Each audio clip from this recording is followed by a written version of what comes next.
Climate change पे हम बात कर रहे थे। रायल समिट से लेके अलग अलग कन्वेंशन ट्रीटी का evolution, IPCC fifth assessment report, फिर क्योटो से लेके लीमा पेरिस तक का रोड मैप, और भारत का जलवायु परिवर्तन पर क्या रुख है वो देखा। अब आगे बात कि ये सारा क्लाइमेट चेंज से लड़ना है, ग्लोबल वार्मिंग से लड़ना है तो ढेर सारा पैसा चाहिए। तो ये पैसा आएगा कहाँ से? कुछ तो है इंटरनेशनल फाइनेंशियल मैकेनिज्म, और कुछ भारत ने अपने बजट और दूसरे प्रावधानों से निकाला है, वो नेशनल फाइनेंशियल मैकेनिज्म। तो एक एक करके इनकी चर्चा करते हैं। First will be international climate finance mechanism. तीन प्रमुख हैं। क्योटो प्रोटोकॉल के चलते carbon market, carbon trading, carbon credit, वो वाली बात। दूसरा global environment facility that is GEF, headquarter है वॉशिंगटन। और तीसरा green climate fund, south Korea के सोंगडो सिटी में, GCF। सो ये तीन पे थोड़ी थोड़ी MCQ पॉइंट ऑफ व्यू से तैयारी करते हैं। बैक टू क्योटो कार्बन वाला चीज याद करो। अर्थ समिट, उसके ऊपर से निकला UNFCCC, 97 में हुआ क्योटो समिट। क्योटो समिट के 4 एनेक्स थे। पहला एनेक्स ऐसे देश जिन्होंने कसम खाई कि हम GHG कम करेंगे। दूसरा एनेक्स ऐसे देश जिन्होंने कसम खाई कि हम तीसरे विश्व को खैरात में पैसा देंगे। देन एनेक्स ए वो 6 ग्रीन हाउस गैसेस का लिस्ट। एंड एनेक्स बी ये पहले एनेक्स के देशों का कोटा, अब आप इतना कम करोगे। अब हम समझते हैं कि कोटा फुलफिल करने के लिए क्योटो प्रोटोकॉल में एक clean development mechanism that is CDM का प्रावधान किया है। एक हाइपोथेटिकल एग्जांपल लेते हैं। यहां पर मान लो Germany, suppose it is annex 1 country, मतलब उसने कसम खाई कि मैं GHG अपना कम करूंगा, और एनेक्स बी के हिसाब से उसके ऊपर कोई कोटा रखा होगा। मान लो जर्मनी के ऊपर कोटा रखा है 100 Kyoto units.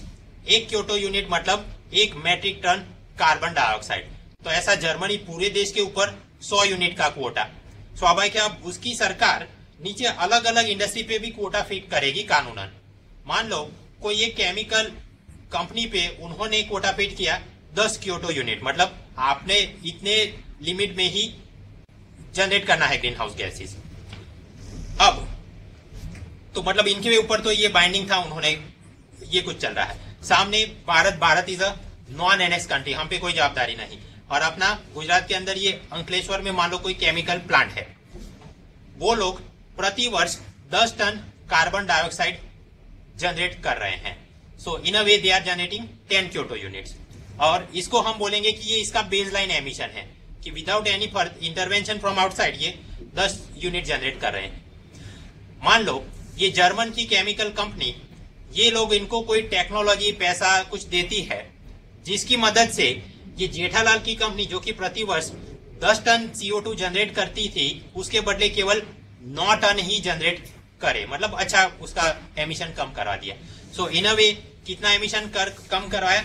10 - 9 = 1 metric tonne of carbon dioxide. So in a way they reduce 1 Kyoto unit. तो ये 1 क्योटो यूनिट या 1 कार्बन क्रेडिट या फिर 1 सर्टिफाइड एमिशन रिडक्शन सर्टिफिकेट, ये CER, ये ऐसा मिल जाएगा उस जर्मन कंपनी को। जर्मन कंपनी के पास आप विजुलाइज करो ऐसा कोई कार्बन क्रेडिट का टुकड़ा आ गया, वो अपने पास रखे तो फिर वो कर सकता था कि वो उसके ऊपर क्या था कोटा, 10 यूनिट जनरेट करना है, वो कर सकता था 11 यूनिट मैं तो जनरेट करूंगा, ज्यादा प्रोडक्शन करूंगा, but still they are within limit. क्यों? कहीं से उन्होंने 1 यूनिट कम करा है, ऐसा वो सर्टिफिकेट लेके आए। और हो सकता है कि वो उससे कम करे तो अपना सर्टिफिकेट किसी तीसरी कंपनी को वो बेच सकते थे, जिसके ऊपर वो तलवार लटक रही हो कि वो ऐसा काम ना कर पाया हो। तो जैसे IPO के चलते आपने शेयर खरीदा और आप किसी और को बेच सकते थे, सेम वे यहाँ पर इस प्रकार के ये CER सर्टिफिकेट्स वो आप किसी और को भी बेच सकते हो। तो जैसे शेयर मार्केट चलता है वैसे कार्बन मार्केट चलता है, कार्बन क्रेडिट को होता है। और जैसे शेयर बाजार में प्राइस फ्लक्चुएट करते हैं, यहाँ पर भी ये सर्टिफाइड एमिशन रिडक्शन उसके प्राइस फ्लक्चुएट करते हैं। For example in the year 2008 एक सर्टिफिकेट बिकता था $20 में, आगे चल के 2012 में एक सर्टिफिकेट बिक रहा है केवल $5 में। तो ये तो एक मुद्दा बना कि अब आप समझो शेयर मार्केट में जो भी ट्रेडिंग होता है तो उसके ऊपर सरकार भी कुछ माल खाती है। कैसे? सिक्योरिटीज ट्रांजैक्शन टैक्स STT लगा के थोड़ा पैसा सरकार को मिलता है, जिससे फिर जन कल्याण की कुछ योजना करेंगे। सेम वे यहाँ पर ये कार्बन सर्टिफिकेट बिक रहे हैं $20 में, $5 में, तो उसके ऊपर भी ऊपर कोई संस्था पैसा खा रही है। कौन खा रहा है पैसा? UNFCCC। वो ऐसे हर एक ट्रेडिंग पे 2% उसका पैसा वो ले लेती है और वो पैसा जाता है एडप्टेशन फंड में। और ये एडेप्टेशन फंड से, आप नाम से ही सीधा है एडेप्टेशन, मतलब डायरेक्टली जीएचजी को रिड्यूस नहीं करना है, क्लाइमेट चेंज होगा उससे सामने लड़ने के फ्लड एम्बैंकमेंट और XYZ थिंग हमने करनी है। तो UNFCCC का ऐसा ये फंड है और पैसा किधर से आता है, कार्बन ट्रेडिंग से। और ये फंड से पैसा वो नीचे किसी देश की नेशनल इंप्लीमेंटेशन एजेंसी एंटिटी उसको ये पैसा देती है। भारत में ऐसी कौन एजेंसी है? Ministry of environment and forest नहीं है, अपने लिए है नाबार्ड।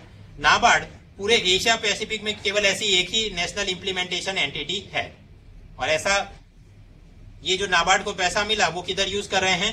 वेस्ट बंगाल के अंदर एग्रीकल्चर सस्टेनेबल हो इसलिए, और आंध्र प्रदेश में फिशरी डेवलपमेंट, वहां पर सस्टेनेबल प्रैक्टिसेस के लिए। अगेन ये सब मैं क्यों पढ़ा रहा हूं? Because it is given in the survey, तो ये याद रखना है, कुछ ना कुछ निकल सकता है आगे। सर्वे का ये पूरे कार्बन ट्रेडिंग क्योटो मार्केट पे क्या बोलना है?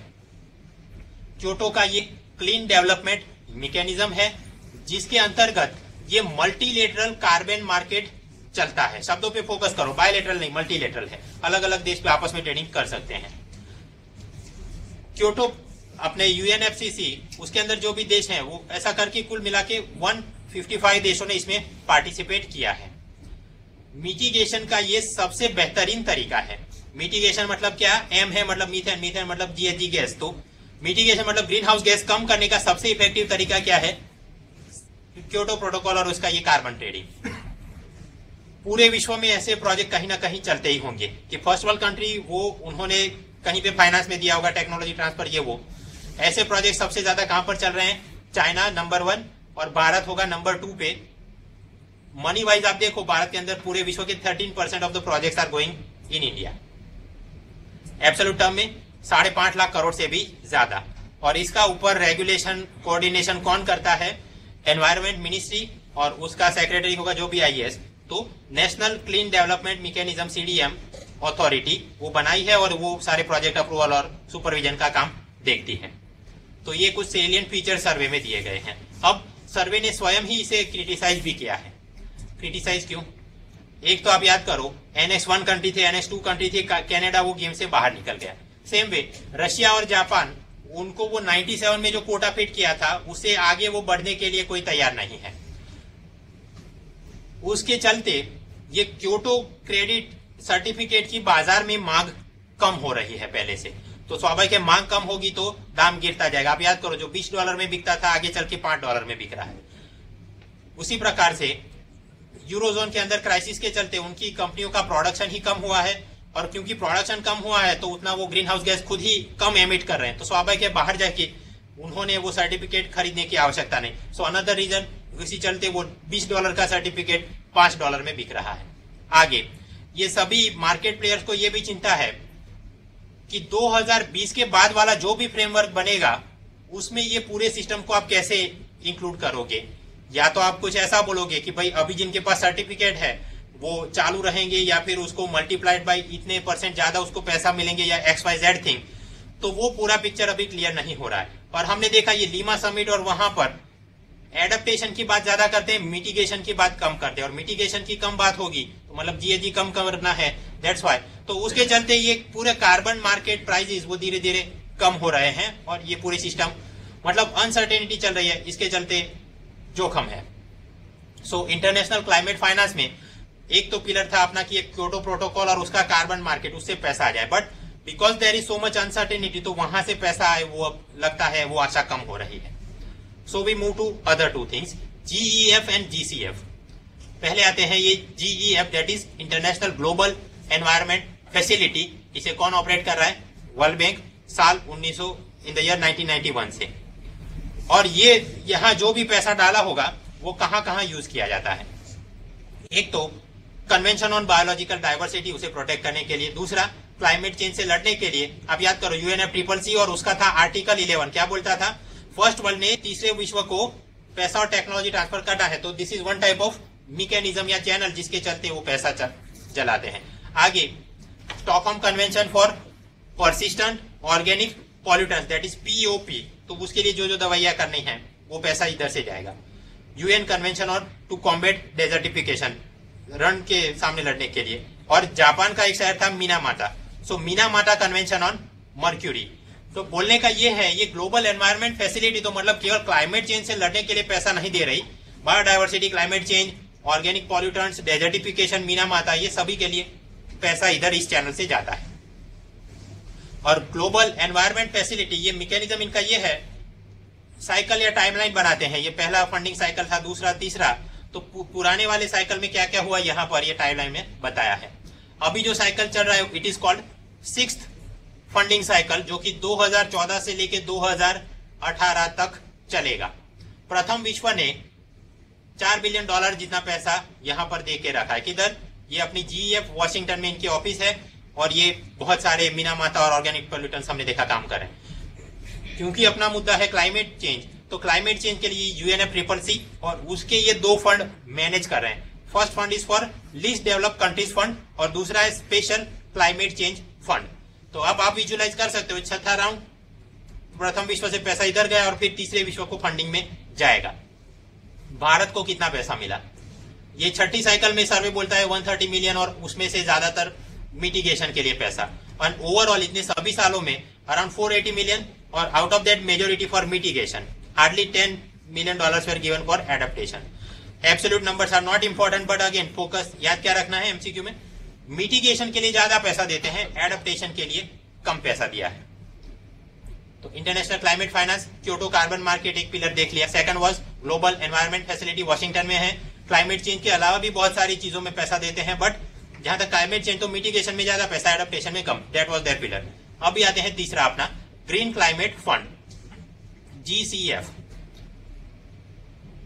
सबसे पहले ये UNFCCC और उसके अलग अलग शहरों में समिट होती रहती है। कोपनहेगन में हुई 2009 में, तब ये नाम लिया गया उसके डॉक्यूमेंट में कि भाई कोई ग्रीन क्लाइमेट फंड हमने बनाना है। फिर 2010 मैक्सिको के कांकुन में समिट हुई, तब बोला कि हाँ ये ग्रीन क्लाइमेट फंड होगा। 2020 तक यहाँ पर $100 बिलियन का जमा करेंगे पैसा और फिर यूज करेंगे। आगे 10 के बाद 11 साउथ अफ्रीका के डर्बन सिटी में हुआ। उस समिट में बोला गया कि ओके ये अपना GCF और उसका गवर्निंग स्ट्रक्चर, ये अफसर है, ये रिप्रेजेंटेशन काम कुछ करना है।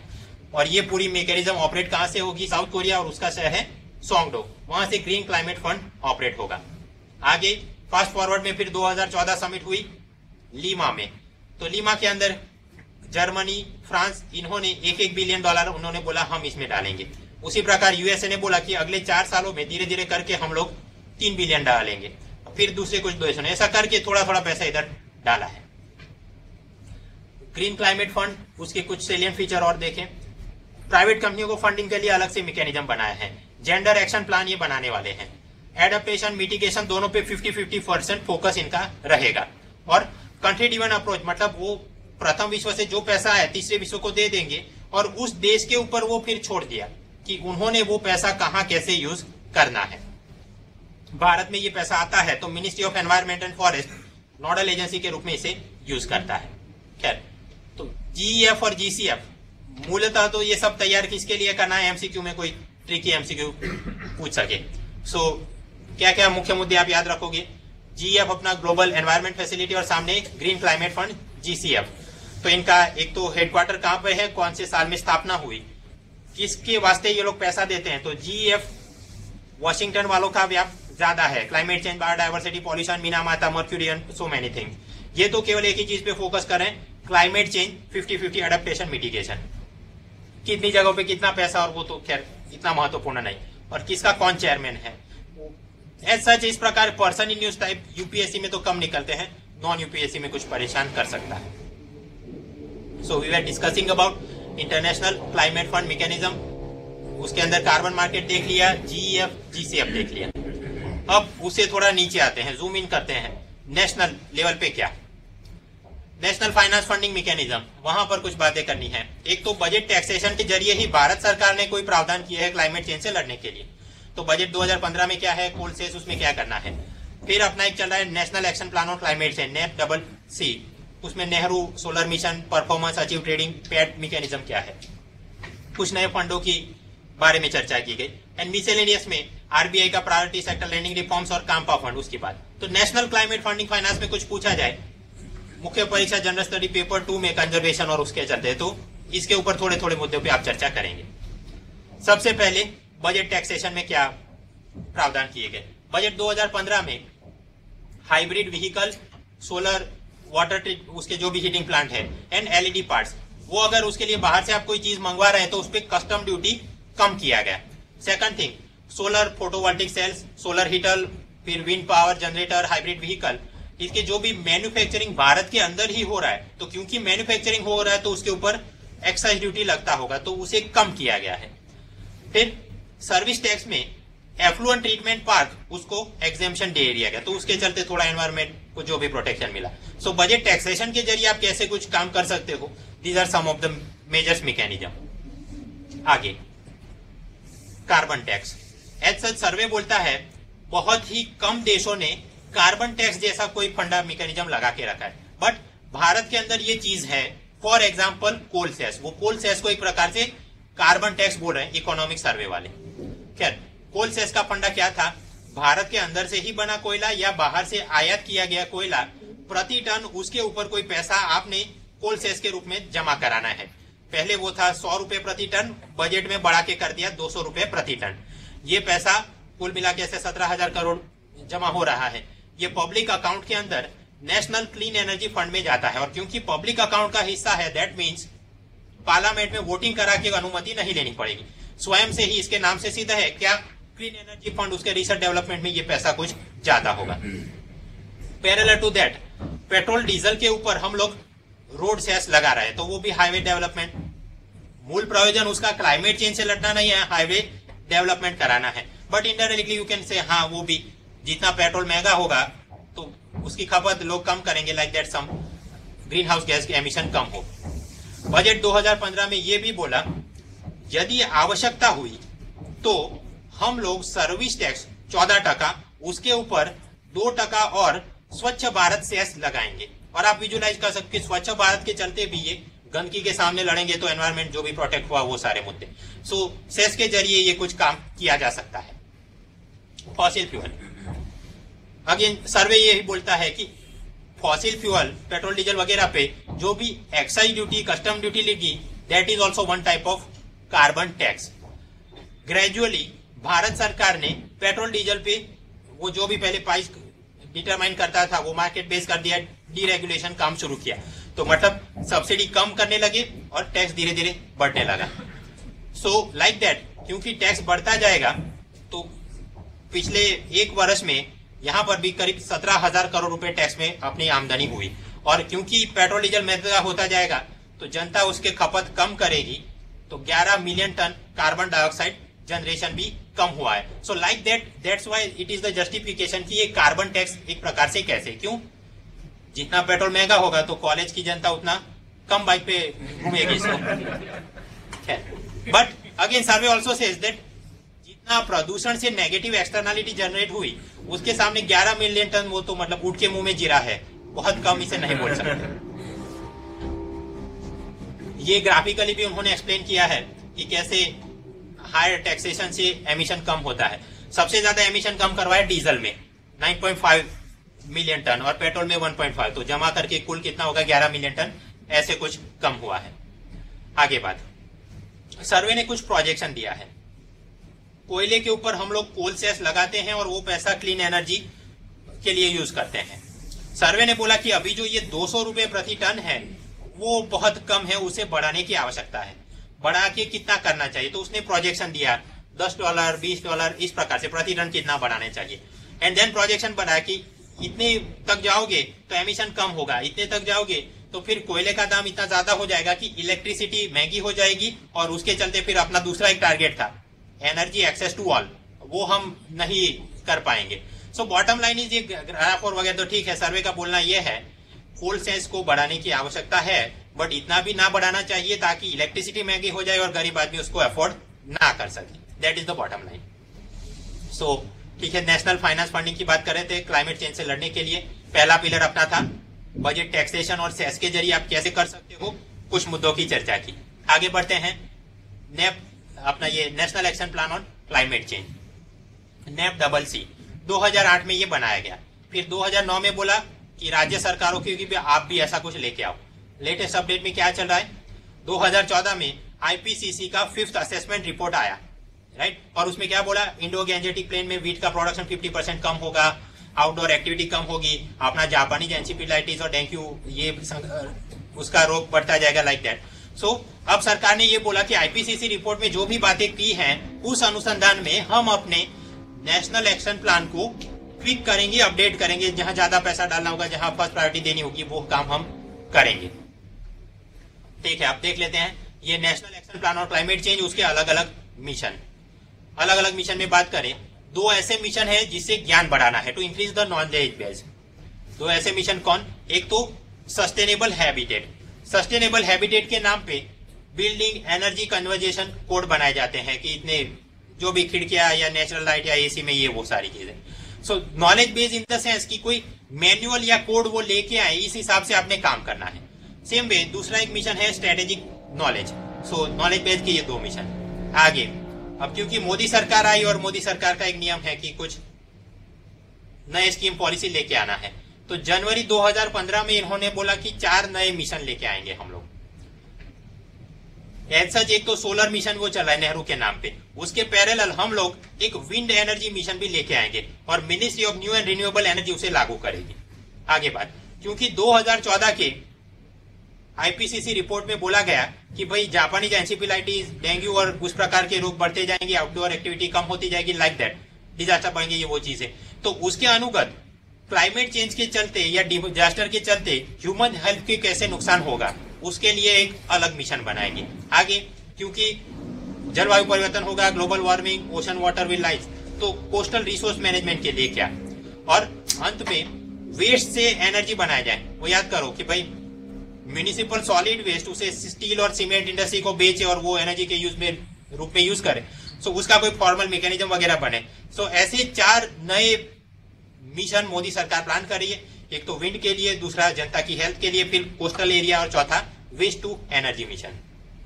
आगे फिर ये अपने नेशनल एक्शन प्लान और क्लाइमेट चेंज, उसमें 3 ऐसे हैं जो कि क्लाइमेट चेंज के सामने अडेप्ट करने के लिए, एक तो है एग्रीकल्चर पे, दूसरा है वाटर पे और तीसरा है Himalayan ecosystem.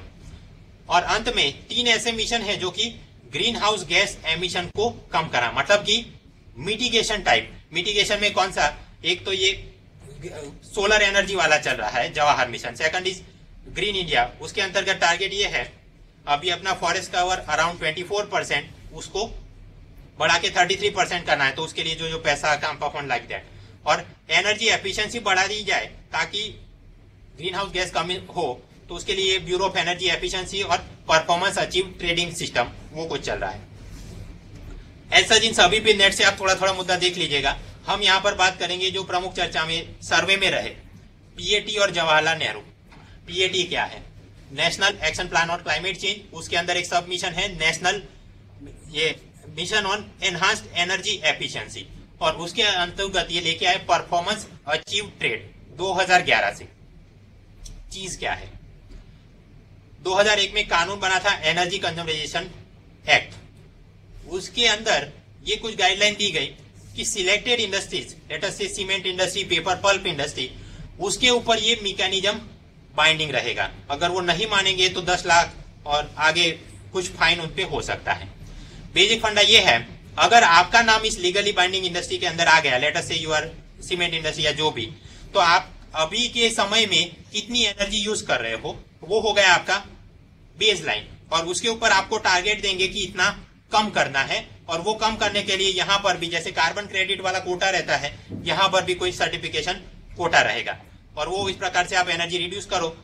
Bureau of energy efficiency BE वाले आके ऑडिट करे, टेस्ट करे, और फिर काम बनता रहे। एक हाइपोथेटिकल एग्जांपल से समझते हैं। Let us say there are 2 industries, cement industry, paper pulp industry. Energy conversation act 2001 के चलते इनके ऊपर कुछ लीगली बाइंडिंग रखा गया है कि इन्होंने अपनी एनर्जी यूज कम करना है। एनर्जी यूज यहाँ पर ऐसे मानते हैं जैसे क्योटो में था 1 मेट्रिक टन CO2, यहाँ पर एनर्जी मतलब 1 metric tonne of oil equivalent. मान लो जो भी इनके बेसलाइन बनाया और फिर सीमेंट इंडस्ट्री को बोला कि भाई आपने 6 यूनिट पहले से कम करना है एनर्जी यूज, और पेपर पल्प वालों को बोला कि आपने भी 6 यूनिट कम करना है। लेटर से पेपर वालों ने 6 नहीं 7 यूनिट कम कर दिया, मतलब उम्मीद से आगे। 1 यूनिट ज्यादा कर दिया, तो वो उनका एक एनर्जी सेविंग सर्टिफिकेट या फिर ES सर्ट वो बन गया उनका। एक यूनिट उन्होंने उम्मीद से ज्यादा कर दिया जो एनर्जी सेविंग, एक सर्टिफिकेट इनके पास है, और ये डीमटेरियलाइज फॉर्म में होगा, इलेक्ट्रॉनिक फॉर्म में। उसके सामने सीमेंट इंडस्ट्री पे भी टारगेट था कि भाई 6 यूनिट एनर्जी आप कंजम्पशन कम करना, लेकिन मान लो वो केवल 5 ही कर पाए, मतलब कोटा में 1 बच गया। तो अब सीमेंट वाले जाके पेपर पल्प वालों से वो 1 यूनिट सर्टिफिकेट उनसे खरीद सकते हैं। तो जैसे वो क्योटो में क्रेडिट एक दूसरे के साथ देश खरीदते थे, उसी प्रकार ये ES सर्ट भी खरीदे जाते हैं। That is the bottom line of performance achieve trade contract. तो एक था पैट और दूसरा है सोलर। सोलर में क्या, Jawaharlal Nehru national solar mission 2010 में लॉन्च किया गया। It works under the ministry of new and renewable energy. Target क्या था इनका कि 2022 तक 20,000 megawatt grid connected solar power लेके आएंगे। ये यूपीए सरकार का टारगेट था। फिर बजट 2015 बना और जेटली ने बोला कि नहीं, तो 20,000 नहीं, हम तो और आगे बढ़ेंगे, 1 lakh megawatt grid connected solar power हम लेके आएंगे। आप समझो 1 लाख मेगावाट होता है 100 गीगावाट्स। तो कुछ जगह पे आपको बोलेंगे 100 गीगावाट्स, तो बोथ थिंग्स आर सेम। और शब्दों पे फोकस करो, ग्रिड कनेक्टेड मतलब मैं यहां एक वो सोलर लैंप लगा दूं और उससे लाइट आ गई इतने एक पावर सेल जितनी, that it can not be called grid connected. Grid connected क्या, इलेक्ट्रिसिटी सप्लाई सिस्टम में हो, वो डीसी होता है उसका एसी कन्वर्ट, और बीच में कोई बफर रहे ताकि रात को भी वो सिस्टम चलती रहे, लाइक दैट। सो वो पूरा बना के वो ग्रिड कनेक्टेड हमने करना है। खैर, तो लॉन्ग टर्म टारगेट 2022 का क्या, 100 गीगावाट करना है। अभी हम कहां पर हैं, हार्डली 3.3 गीगावाट सोलर इलेक्ट्रिसिटी बना रहे हैं। टोटल रिन्यूएबल एनर्जी का तो टारगेट ऐसा बना है 100 सोलर के और दूसरे अलग से, मतलब कुल मिला के 175 गीगावाट टोटल रिन्यूएबल एनर्जी लेके आनी है। अब ये सोलर मिशन 3 फेज में चलेगा। फेज 1 2010 से 13, वहां पे फोकस रहा था ऑफ ग्रिड। ऑफ ग्रिड मतलब लाइट के खंबे से वायर ना जोड़ के केवल स्टैंड अलोन यूनिट कुछ लगाए जाए, अंतराल के इलाकों में वो सोलर लैंप और ऐसी कुछ चीजें करेंगे।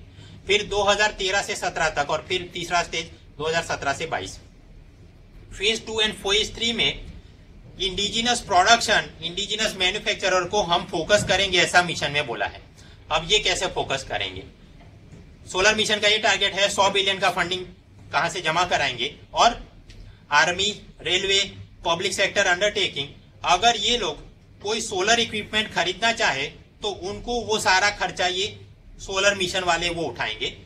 शर्त ये रहेगी, वो जो भी आपने सोलर इलेक्ट्रिसिटी पैनल खरीदा, you have to procure it only from the domestically manufactured units. अब आप समझिए, इस प्रकार से वो फेज में है ना कि फेज 2-3 में डोमेस्टिक प्रोडक्शन को बढ़ावा देंगे, तो इस प्रकार से बढ़ावा देंगे। बट फायदे नुकसान है। फायदा क्या, मेक इन इंडिया को ये प्रमोट करेगा कि अगर कोई विदेशी कंपनी भी है वो ये सोचेगी कि मैं भारत में अपना प्लांट लगा के फिर इनको सप्लाई करूं। एंटी में वर्ल्ड ट्रेड ऑर्गेनाइजेशन WTO, उसके 2 काम थे, tariff and non tariff barrier को कम करवाना है।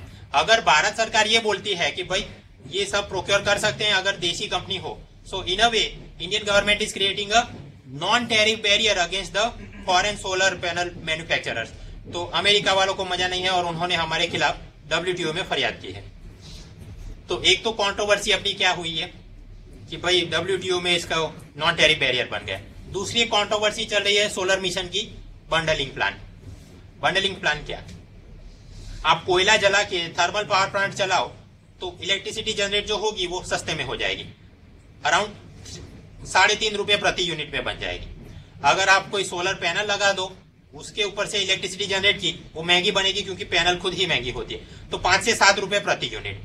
अब स्वाभाविक है ऐसी बिजली कोई खरीदने के लिए राजी होगा नहीं, तो सरकार क्या प्लान कर रही है, थर्मल प्लस सोलर इनको मिक्स करके फिर ग्रिड में चलाया जाए कि थर्मल 2 यूनिट और सोलर का 1 यूनिट, मतलब 2:1 के रेशियो में ये दोनों सोर्स से आई इलेक्ट्रिसिटी को कंबाइन करके फिर आगे नीचे डिस्ट्रीब्यूट किया जाए। तो ये है कुछ बंडलिंग प्लान, और आप विजुलाइज कर सकते हैं, हाँ एक प्रकार से GHG को रिड्यूस करेगा।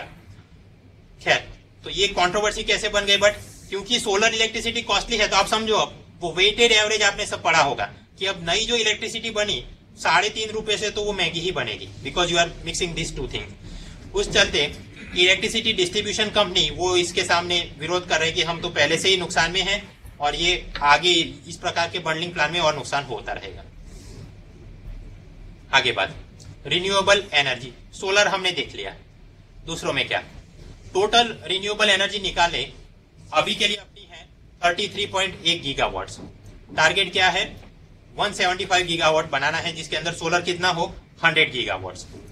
अब रैंकिंग कभी कभी पूछ लेते हैं, तो लार्जेस्ट टू स्मॉलेस्ट, सबसे ज्यादा रिन्यूएबल एनर्जी हम कहां से प्राप्त कर रहे हैं, विंड टर्बाइन 66%, दैट इज 2/3। दूसरे नंबर पे आएगा बायोमास, तीसरे पे स्मॉल हाइड्रो पावर और चौथे पे सोलर पावर। अब ये रैंकिंग कैसे, कभी कभी तुक्केबाजी में ये भी लग सकता है कि विंड तो फिर दूसरे नंबर पे सोलर क्यों नहीं। ये पूरा इस प्रकार का रैंकिंग सर्वे के वॉल्यूम 2 पेज 124 पे दिया है, so we have to memorise this one. फिर कुछ और भी बातें की गई कि लाइट और बायोगैस के लिए भारत की 11 lakh family solar energy use कर रहे हैं, और सोलर पार्क की बात करें तो गुजरात और राजस्थान में ही 50% वो लोग ही कंट्रीब्यूट कर रहे हैं लाइक दैट। खैर सीसेट 2014 में ये सोलर इलेक्ट्रिसिटी से कुछ सवाल निकाला गया। First statement, photovoltaic technology converts sunlight into electricity while solar thermal uses solar heat to produce electricity. Second statement, photovoltaic generate AC while solar thermal generates direct current, that is DC. Third statement, India has manufacturing base for solar thermal but not for photovoltaics. और D होगा none of above. इसका जवाब है only A is correct. A का मतलब है ये photovoltaic technology से सीधा इलेक्ट्रिसिटी से सनलाइट से इलेक्ट्रिसिटी जनरेट हो जाएगी। सोलर थर्मल का फंडा ये रहता है कि वो सोलर एनर्जी से पहले गर्मी प्राप्त करेगा, उस गर्मी से कोई लिक्विड को हीट किया जाए और वो लिक्विड से फिर टरबाइन घूमता रहे और वो टरबाइन से इलेक्ट्रिसिटी जनरेट हो। सो लाइक दैट। तो उनका ये पहला पॉइंट क्या हुआ, दोनों का प्रिंसिपल अलग है, तो वो वाक्य सच्चा।